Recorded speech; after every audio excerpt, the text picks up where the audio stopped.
On the third attempt to save Samuel, he abandoned me once more, choosing to give his life for Regina. The system asked, "Would you like to start the fourth round and continue to prevent the fate of the second male lead dying for the heroine?" Before this, I had already spent 12 long years completing the task.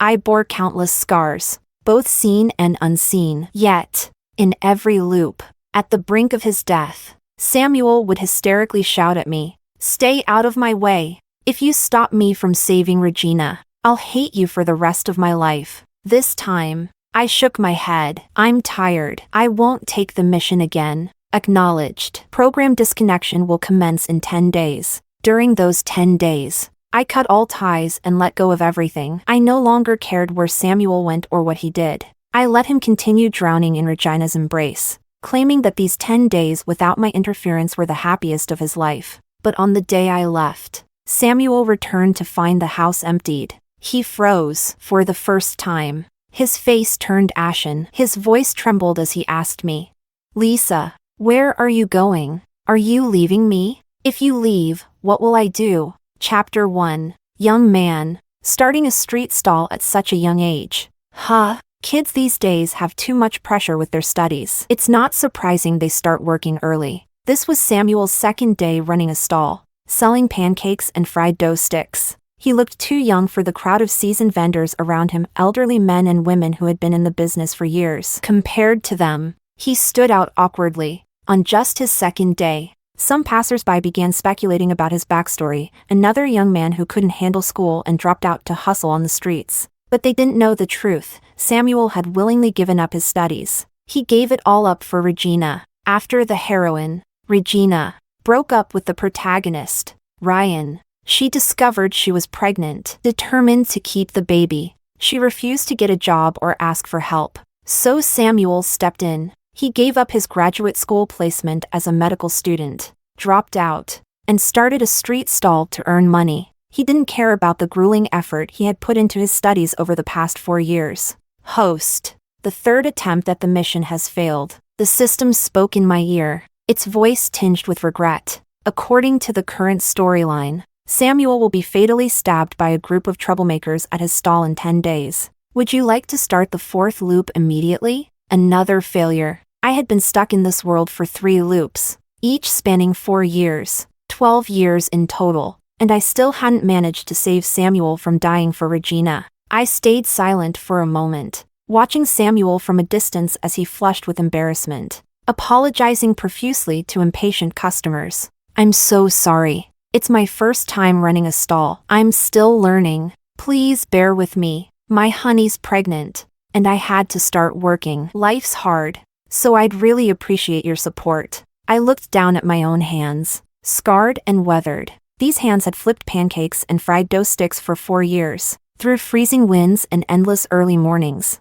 they had helped fund Samuel's college education. And now, it had all been traded for a hastily written withdrawal letter. I still remember the year Samuel started college. I stood outside the campus gate delivering his lunch when I overheard his friends teasing him. "Hey, man, you're a top student. Why'd you settle for a girlfriend with just a high school diploma? You could do so much better. And she's just some pancake seller." All they saw was a street vendor who got incredibly lucky to have such a smart, caring boyfriend. What they didn't see were the long days and sleepless nights I spent earning money to support his education and his living expenses. But now, Samuel had dropped out of school without hesitation. He treated the 4 years of my hard work and genuine love like a joke, discarding them as if they were nothing, knowing full well that everything he had, his tuition, his meals, his clothes, came from the money I earned flipping pancakes. He decided to follow my example to earn money for the heroine. I almost wanted to laugh. "System,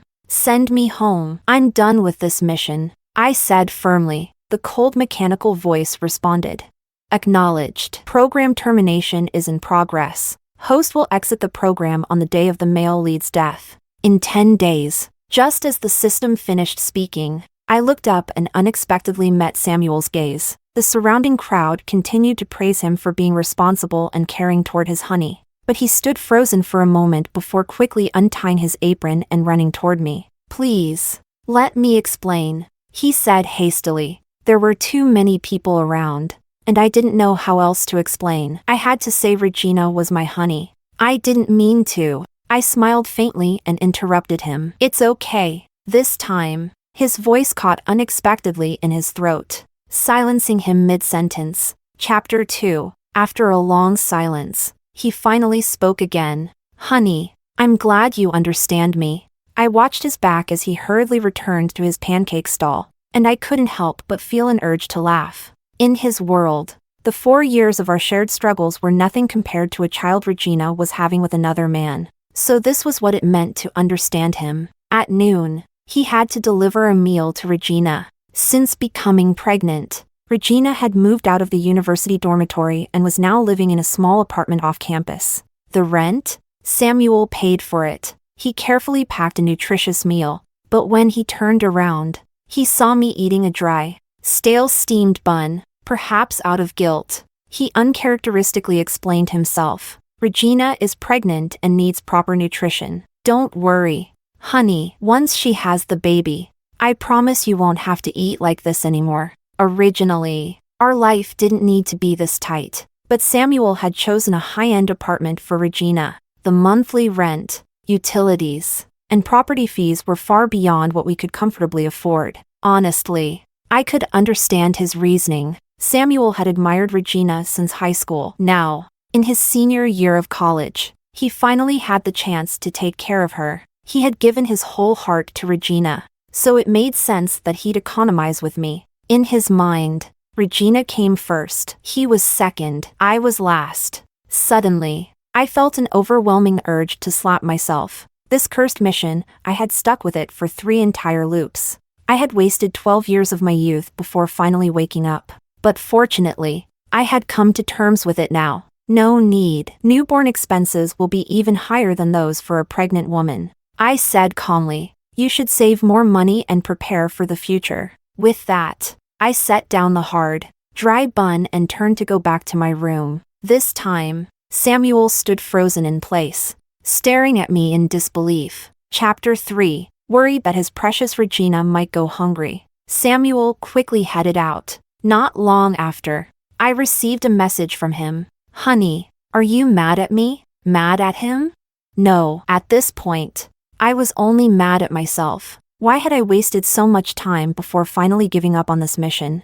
In the first loop, I had gone to the same medical university as him, and the heroine, Regina, struggling academically, became a victim of a predatory professor. Samuel, furious, decided to take matters into his own hands and dragged me along to confront the professor. But the professor turned out to be a lunatic. He pulled a knife and held both me and Regina hostage. Without hesitation, Samuel rushed to save Regina. In the ensuing chaos, I ended up with a cut on my arm, while he was fatally stabbed in the chest. The second male lead died. The mission failed, and I moved into the second loop. In the second loop, I became their classmate again. In our senior year, Regina missed out on a guaranteed graduate placement by just 1 point. Samuel knelt before me, begging me to give up my spot for her. When I asked him why he couldn't give up his own spot, he explained it was because he wanted to stay in graduate school to continue taking care of Regina. I refused, furious. He drank himself into a stupor and went out. That night, at a quiet intersection, he was hit by a car and died instantly. I asked the system why his death always seemed so coincidental. The system told me that as long as Samuel's heart remained with Regina, he would never escape his fate of dying for her. So, in the third loop, I gave up on academics entirely. I worked tirelessly for 4 years, hoping my sacrifices would show him my devotion. But now I know the truth. All this time, I had been nothing more than a fool, exposing my heart to someone who didn't care. The messages kept coming. Honey, Regina's health is fragile. Last time I delivered her meal late, she nearly fainted and had to go to the hospital. Her life is at stake. I can't not worry about her. When her pregnancy progresses, there will be even more expenses. Honey, have you considered helping me with the stall again? I closed my eyes, turned off my phone, and didn't reply. The day he officially dropped out of school, we had a huge argument. I shut down my stall as well. I had worked to give him a better future. And now, He wanted me to continue sacrificing for a woman who had nothing to do with me?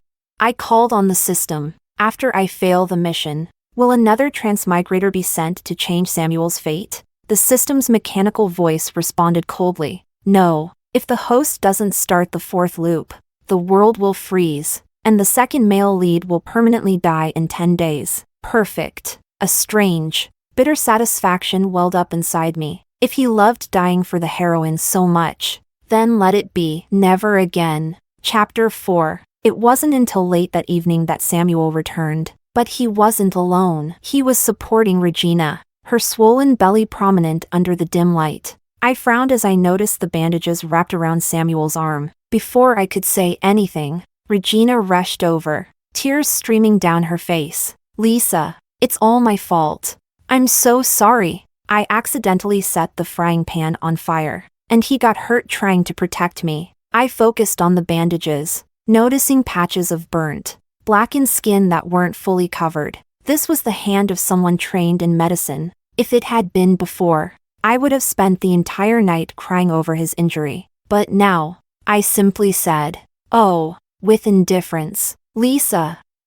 Samuel hesitated, nervously glancing at me. Regina's place caught fire. Could she stay with us for a few days? Just a few days. I promise. Once her apartment is repaired, she'll leave immediately. His tone was careful, almost pleading, as though afraid I might blow up. After all, in the past, we had argued countless times because of Regina. But this time, I interrupted him. Fine. Samuel froze in place, his expression stunned. He opened his mouth, about to say something, but a voice from behind him cut him off. "Oh, Lisa, you're so understanding after all." Regina tugged at Samuel's sleeve and added with mock surprise.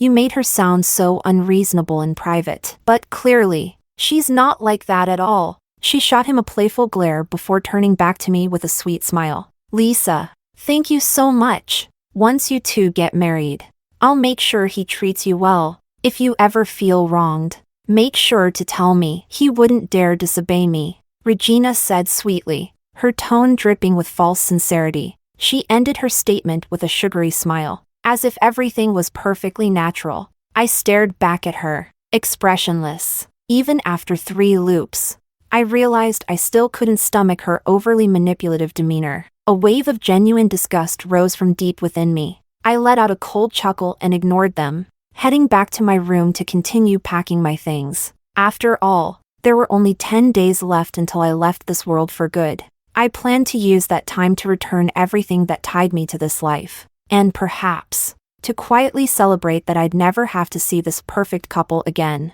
Samuel quickly followed me, stopping right in front of me. "Honey, why are you packing your things?" He seemed anxious, probably assuming I was upset with him again. "I already told you," he said hurriedly. "In a few days, I'll send Regina back to her place." But before he could finish, a loud slam echoed from the living room. Regina was angry. I knew exactly why. This had happened in the previous 2 loops as well. It was all because Samuel, in front of her, had called me honey, and that was something Regina couldn't stand. I chuckled softly and counted to 2 in my head. Sure enough, 2 seconds later, Samuel realized what was happening. Panicked, he turned and dashed out of the room. As he ran, he kept calling out, "Regina!" How predictable. There you have it. No matter the time or place, his first choice would never be me. Once the house was finally quiet again, I dialed the landlord's number. "Hello," I said calmly, scanning the room. I took in the sight of the small home that Samuel and I had shared for the past 4 years. Starting next month, I won't be renewing the lease. Chapter 5. Regina ended up staying in our home, in the center of the living room. The couple photos of me and Samuel were replaced by her solo artistic portraits. The cabinets I had picked out were now covered with her favorite cartoon stickers. Even the corner of the balcony I loved most had been transformed into Regina's cozy little study. I watched him rearrange everything like I was observing a circus performance. Once he was done with the redecorating,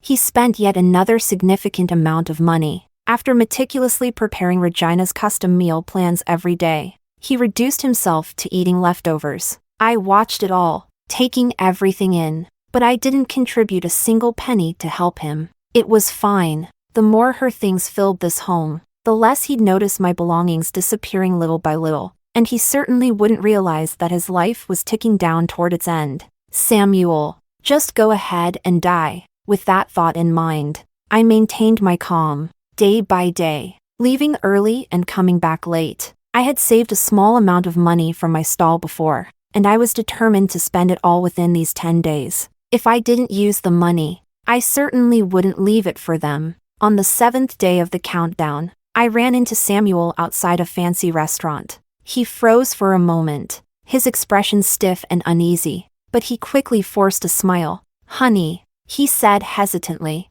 "you've been out a lot these past couple of days. Is this the kind of place you've been going to?" I walked past him without a word. He looked stunned for a moment before quickly catching up to me. "I've been busy tidying up the house these past few days, and I haven't been able to spend time with you," he said, taking my hand. His tone softened. "Honey, do you like this restaurant? Once we have more money, I'll take you here every day." I stared at his face, feeling an urge to laugh. I still remember the year we were at our poorest. It was his first year of college, and my business wasn't doing well. While I was running around trying to make ends meet, haggling with vegetable vendors over a single dime, he used his savings to take Regina to this very restaurant. I had no money to eat, but he had a beauty in his arms. "But Lisa," he began earnestly, "our finances are tight right now. You know, pregnant women have high expenses. Regina was raised in comfort and can't endure hardship. Let's wait until things get better before indulging, okay?" His gaze was sincere as he looked at me. Thanks to him, I was suddenly yanked out of the flood of humiliating memories that had been consuming me. I nodded. "This restaurant is indeed excellent," I said. Then I pulled my hand away from his. "I'll make sure to visit it often and enjoy it." Samuel froze in place. He stared at me, incredulous, opening his mouth several times to speak but ultimately falling silent. After a moment of awkward tension, he raised his arm, showing me the burn marks on his wrist. "Honey, this is from when I burned myself flipping pancakes to earn money. It's been days, and you haven't even noticed." He probably thought I'd feel sorry for him, like I always had. But what did that have to do with me?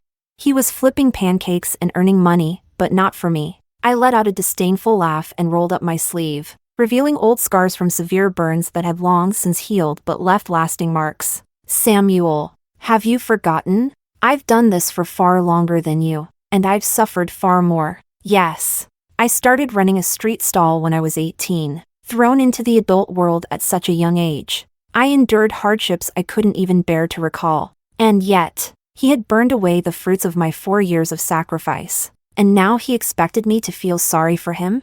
Sure enough, his face turned deathly pale the next moment. "Honey, I knew it. You're still mad at me. Tell me what I can do to make it up to you. Don't stay angry, it's bad for your health." Before he could finish, his phone rang suddenly. His phone was always set to speaker mode, so the moment he answered, I clearly heard the voice on the other end. "Samuel, there's a mouse in the house. I'm so scared. Can you come back and keep me company?" I smiled faintly. Perfect timing, as my rideshare arrived just then. "Go ahead. Don't let her worry," I said lightly. I had long since stopped needing him. I opened the car door, got in, and waved at him as if bidding a casual farewell. As expected, without even hesitating for 2 seconds, Samuel turned his back on me, hopped onto his bike, and rushed off toward home. He pedaled too quickly, oblivious to whatever lay on the road ahead. His bike hit something, and he tumbled hard to the ground. The system's voice chimed in right on cue. Countdown to the second male lead's death, 7 days. During this period, his risk of accidents will increase due to the death timer's influence. This is considered normal. Please do not worry. Host. Of course, I wouldn't worry. I had no intention of having anything more to do with Samuel. He was busy rushing home to take care of his precious white moonlight, while I was about to enjoy an exciting night out in the city. Even though sometimes, when I returned home, I'd see Regina pouting and demanding that he feed her. Or at night, he'd be called away by a single text from her saying she'd had a nightmare. and he wouldn't return until morning. I couldn't even remember how many times I had been met with Regina's deliberately smug, taunting gaze, but I no longer cared. All I focused on now was tearing another page off the calendar each day, silently counting down to the end. 7 days, 6 days, 5 days. It had been days since I last spoke to Samuel, and he hadn't spoken to me either. Perhaps he was sulking as well, expecting me to be the first to break the silence. After all, this was our first long Cold War. He wanted me to cave first. But on the 3rd day of the countdown, Regina kissed him right in front of me, throwing her arms around his neck as if she owned him. I pretended not to see. That's when Samuel finally panicked. For the first time, he shoved Regina away and cornered me in my room. "Lisa, what's your problem? Do you have to act like this? What did I do wrong? What have I done that's so unforgivable to make you treat me like this?" I coldly shook off his hand. He was the one who ruined his future for someone else. He was the one who got intimate with someone else, without love. Even speaking to him felt like a disgrace to myself. Now all I wanted was to get through these final 3 days without any more trouble. But before I could fulfill that wish, Regina came looking for trouble herself. And the cause? That kiss. Chapter 6. On the second to last day, I had barely left the house when I received a call from Regina. She told me that something seemed to be missing from the house while both Samuel and I were away. "Lisa," she said sweetly, "I know you installed a camera in the living room, but I don't know how to use it. Can you come back and help me?" I had no choice but to return, but as soon as I got home and turned on the footage, the first thing that appeared on the screen was the scene from yesterday, Regina and Samuel being intimate on the living room sofa. She was curled up in Samuel's arms, pouting and demanding he feed her. "Samuel, is Lisa upset with you these past few days? Is it because of me? Should I go apologize to her?" At the mention of me, Samuel's movements noticeably stiffened. His tone turned cold. "No need. She's ignoring me. And honestly, that's better. Without her nagging me, these past few days have been the happiest I've had." Expressionless, I turned off the footage and glanced at Regina, who was smiling beside me. "So, you do know how to work the camera? Showing me this on purpose, was it fun?" Regina blinked innocently. Now that it was just the two of us, she dropped her pretense, her smile fading into a smug, unfiltered look of provocation. "Lisa, it's been 4 years, and you still haven't won his heart. Sorry to tell you this, but he's mine now." She rested a hand on her slightly swollen belly, her tone dripping with condescension. "After all, I don't want to raise this child alone." I let out a cold laugh. Unwilling to argue with her, I grabbed my coat, ready to head out. As if on cue, the door lock turned just then. Samuel must have come back. Just as I was about to leave, a sudden force yanked me back violently. A knife was pressed against my neck. "Guess. Samuel, will he believe you? Or will he believe me?" I froze in shock. "Regina, are you insane?" I shouted angrily. "Put the knife down." But she didn't listen. Instead, the blade pressed harder, breaking my skin. Blood trickled down, staining the edge of the knife. "You were so proud yesterday, weren't you?" Her voice grew agitated. "When I kissed him, and he ran to find you, did that make you feel superior?" Her tone was shrill, nearly hysterical. "Well, today, I'll show you who really matters in his heart." The sound of the lock turning echoed through the room. Samuel burst in, looking frantic. "Regina, what's missing?" But the moment he stepped inside, he froze. What he saw was me on the ground, Regina standing over me, and a bloodied knife lying nearby. "Samuel dash!" Regina's face instantly changed as she threw herself into his arms, tears streaming down her cheeks. I was wrong. "Samuel, I'll never stay here again. My stomach, it hurts so much. Please help me. Samuel." I loosened my hand from the wound on my neck and glanced up at Samuel. When our eyes met, I couldn't help but find the situation darkly amusing. "Samuel," I said softly, my voice steady despite the pain. "The blood on that knife, it's mine. I'm the one bleeding." For a fleeting moment, I hoped he'd understand what truly mattered and prioritize the situation. I believed that even if it weren't love, if it were just a random decent human being, they would have realized that my situation was far more critical. But Samuel didn't. Panicking, he dialed 120 and reported that there was a pregnant woman experiencing sudden abdominal pain. Then, he anxiously held Regina in his arms. Regina, what happened? I'm sorry. I'm so sorry. Regina sobbed. I accidentally messed with the camera settings. And Lisa got mad. Samuel glanced at the monitor. When he looked back at me, his gaze turned colder, almost icy. Lisa, is this fun for you? I've told you so many times. Once her apartment is fixed, I'll send her back. How can you be so vicious as to hurt a pregnant woman? How ridiculous. So utterly ridiculous. I pressed a hand to my bleeding wound, silently asking, System, am I in danger? The mechanical voice replied as usual. Host, please rest assured you do not belong to this world, so your life is not at risk. Good. I closed my eyes with a bitter smile and threw out my final words. Samuel, she'll be fine. I'll be fine too. The one who's dying is you. You've got 2 days left. When you're gone, I'll be thrilled. The room fell into immediate silence. What I didn't see was how Samuel's expression shifted as he heard my words. For a long moment, he just stared at me, unmoving, but I didn't bother to open my eyes. I was so tired. 12 years of this task. I was exhausted beyond words. Let it all end already. Chapter 7. 12 years ago, I accepted this task for the first time. The system warned me it would be highly challenging, but it also promised I could study the medical major I had always dreamed of. The refusal that had risen to my lips transformed into agreement. Back when I was filling out college applications,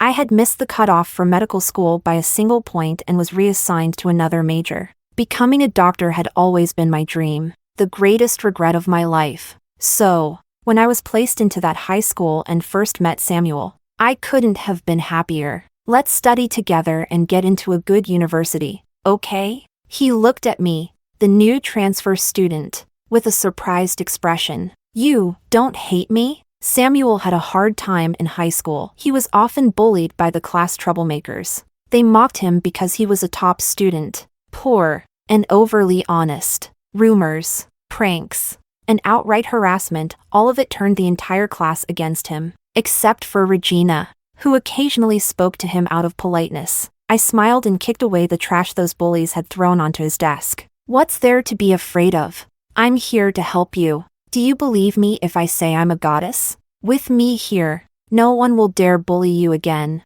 I used my privileges as a time traveler and requested the system lift Samuel's bad luck. He was a clever person. Once he noticed the change, he naturally figured out it was because of me. He began to rely on me. During that time, Regina often tried to chat with him, but he always put me first. Every time, he'd look into my eyes with such warmth before firmly telling her, I want to get into the same university as Lisa. I want to be with her forever. At the time, I proudly boasted to the system, this is it? Highly challenging? System. I'm amazing at this. I thought Samuel had already given up on the female lead and fallen for me instead. I believed I had completed the task and secured my dream of studying medicine. No one could have been happier than me. So, I poured my heart out to Samuel, giving him the deepest feelings I had hidden within myself. I wanted to thank him. I believed he had made all of this possible for me. He was the one who gave me the chance to fulfill my dream, and he was the one who gave me love that seemed unconditional. Back then, I so desperately hoped for a future with him that I would constantly tweak photos of my favorite ring designs, setting them as his phone wallpaper, dreaming of the day he would propose. But the first cycle ended so abruptly, with him sacrificing himself to save Regina. I couldn't accept it. I refused to accept it. So, when the task failed, I started a new cycle again and again, but the span of 12 long years blurred the lines for me. I couldn't tell if it was love or mere obsession anymore. In this cycle, I even gave up my dream of studying medicine, all just to tell him, I love you. I wanted to beg him to say it back and admit that he loved me too. Like that evening in high school, under the beautiful sunset during self-study, he had declared then that we would get into the same university, that we would always be together, that he loved me, but I failed. System. I apologize for my recklessness before. I chuckled softly. It does live up to the title of extremely challenging. This task, I'm not doing it anymore. The vow of forever was broken by him first. So let me be the one to finish it. At least that would give these 12 years an ending. A sense of closure for myself. I spent an entire day in the hospital. On the morning of my discharge, with thick bandages wrapped around my neck, Samuel came to pick me up. His tone was cautious, almost tentative. Let's go home, honey. The doctor checked. Regina's fine. You're the one who's seriously hurt. I know you blame me for not protecting you first. When we get home, can you let me apologize properly? I've reflected on myself, and I made Regina move out. I looked at him, surprised. Regina had moved out? Had he really let Regina move out? Perhaps my gaze was too direct because Samuel blushed instantly and began speaking quickly. Actually, I went back and checked the footage that same day. Regina tried to delete it, but I got to it first. I saw that she deliberately stabbed you. Really? I've already contacted the moving company. Her things will never appear in our home again. From now on, let's live peacefully together, okay? Samuel's words became more and more rushed, his eyes reddening as his tone turned almost pleading. At the same time, the cold mechanical voice echoed once more. Attention. Host, detachment from the world will occur in 1 hour. Please confirm again if you wish to abandon activating the 4th cycle and leave the second male lead's death fate unchanged within 1 hour. I stayed silent for a long moment before reaching out to take Samuel's hand. Yes. That single word answered both Samuel's invitation and the system's question. Samuel, soon. We'll never see each other again. Chapter 8. 10 days of free time, and I wasted one lying in the hospital. I followed Samuel back home. Sure enough, the moving company was parked at the entrance. Boxes and belongings piled up everywhere. Regina was sitting on the steps, her swollen belly prominent. As soon as she saw us, she rushed over. Samuel, I was wrong. I was really wrong. Don't kick me out. I have nowhere to go. I'll die out there. She cried with pitiful desperation, her tear-streaked face eliciting sympathy. I'm pregnant. Samuel, didn't you say you'd take care of Regina forever? Didn't you promise that once the child was born, you'd treat it as your own? Do those promises mean nothing? I stood aside with my arms crossed, watching her performance. Her words were probably true. Samuel must have said those things to her before, but he was always someone who broke his promises. In every previous cycle, he had sworn to love and cherish me forever. Not one of those vows ever came true. I was used to it by now, but that didn't make it any less disgusting. Leave, Samuel said coldly, avoiding her gaze. Regina suddenly collapsed to the ground, clinging tightly to his legs. Seeing the two of them entangled, Samuel cast me a dark, conflicted look. Honey, go inside first, he said softly. I'll get rid of her soon. I promise. Fine by me. I didn't care to watch their drama any longer. Yawning, I stepped inside. Attention. Host, countdown at 20 minutes. Please finalize your farewell to this world. I sat idly on the couch, glancing around the nearly barren room. With Regina's belongings gone, it was clear how little was left in this house. All my things had been collected and disposed of days ago. Do I really have to spell it out for you? Regina, haven't you caused enough trouble? Yesterday at the hospital, I saw the texts on your phone. Ryan already promised to take responsibility for you and the child. Regina, what do you think that makes me? The chaos outside spilled into every word. So that's how it was. In every cycle, the male and female leads always found their way back to each other. It didn't matter what I did, Samuel was always reduced to a tragic side character, sacrificing himself for Regina. This time, while the process was messy, the outcome remained the same, the leads reconciled. Perhaps it was divine will. I let out a quiet laugh. Was I laughing at them or at myself? Samuel, like me, gave everything and ended up with nothing. Serves him right. But as I laughed, I suddenly realized something. It had been a long while since there was any sound from outside. When I looked up again, Samuel was already inside the house. His face was pale as a sheet. He glanced around the room, taking in everything. Before, Regina had filled the house with her things. Now that they were gone, the emptiness was undeniable. Finally, he noticed. This home was nearly bare, and there was nothing of mine left. Honey, he stammered, his voice shaking. Where are your things? I replied casually. Got rid of them. Trash. I didn't want it anymore. His face turned even paler. He swallowed hard, trying to stay composed. That's fine, honey, if you didn't want them. Of course, it's better to throw them away. When we have money, we'll buy new ones, better ones. I looked at him silently. The system chimed in. Countdown, 10 minutes remaining. Suddenly, Samuel seemed to panic, like a magician pulling a trick. He produced a small box from behind his back. He opened it, revealing a beautiful ring inside. Chapter 9. Honey, look, he said, his face slick with cold sweat. I bought this for you. I was planning to propose to you after we got through this busy time. But, he chuckled bitterly, there have been so many misunderstandings between us. Honey, will you marry me? Without waiting for my reply, he grabbed my hand hastily, trying to slide the ring onto my finger. Countdown, 9 minutes remaining. Samuel's hands began to tremble suddenly. The ring slipped from his grasp and rolled onto the floor. Panicking, he bent down to pick it up, only to hit his head on the edge of the coffee table. Finally retrieving it, he knelt before me, his hands shaking violently as he slipped the ring onto my finger. Honey, do you like it? He looked at me with eyes full of hope. Countdown, 8 minutes. His body stiffened again. Honey, he practically shouted, tears streaming down his face in an instant. I'm sorry. I know I've done so many terrible things. I'm sorry. Honey, we'll have a future together. We'll start over. Won't we? Countdown, 7 minutes. The entire time, I just watched him silently, with every broadcast from the system. His panic grew more evident. I simply smiled, saying nothing.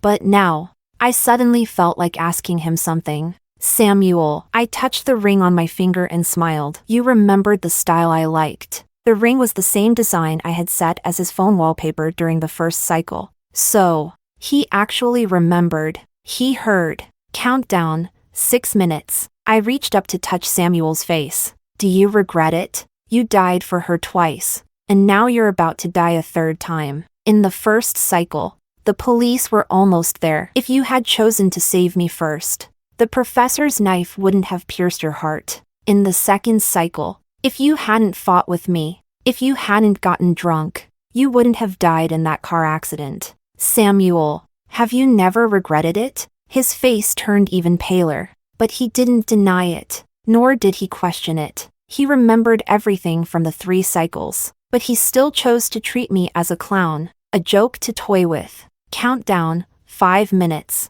Honey, listen to me. He clutched my hand tightly, so firmly that it hurt. This is the last time. Honey, tears fell from his eyes, one by one. In high school, I was bullied. Regina was the only one who helped me. When I was beaten in the restroom, she was the one who told the teacher. For 3 years, she saved me 3 times, until you appeared. So, his hands trembled violently again. For so many years, my feelings for her weren't fake. But now, I only want to repay the debt for those 3 times she saved me. There's no future for us anymore. Countdown, 4 minutes. I laughed softly, almost incredulously. I remembered how, back in the first cycle, I used my authority as a traveler to remove Samuel's fate of being bullied. The system had reprimanded me harshly for it. The mission wasn't even complete, and I had already used a privilege. There was a price for doing so, and the price was that, even if I succeeded in completing the mission, I would receive no reward. But I didn't care anymore. Being able to study medicine in this world, my lifelong dream, was reward enough. I had loved Samuel deeply. Once, I had everything. But dreams always end. No matter how long you linger in them, when you wake up, you should never stay attached. Countdown, 3 minutes. Please take note. Host. I gently slid the ring off my finger and placed it back in the box. Samuel, When I asked if you regretted it, I really meant to tell you, I don't. And now, I sincerely hope for your death. Samuel suddenly pulled me into his arms. No, no, honey, don't leave me. We'll have a fourth cycle, right? You were lying earlier, weren't you?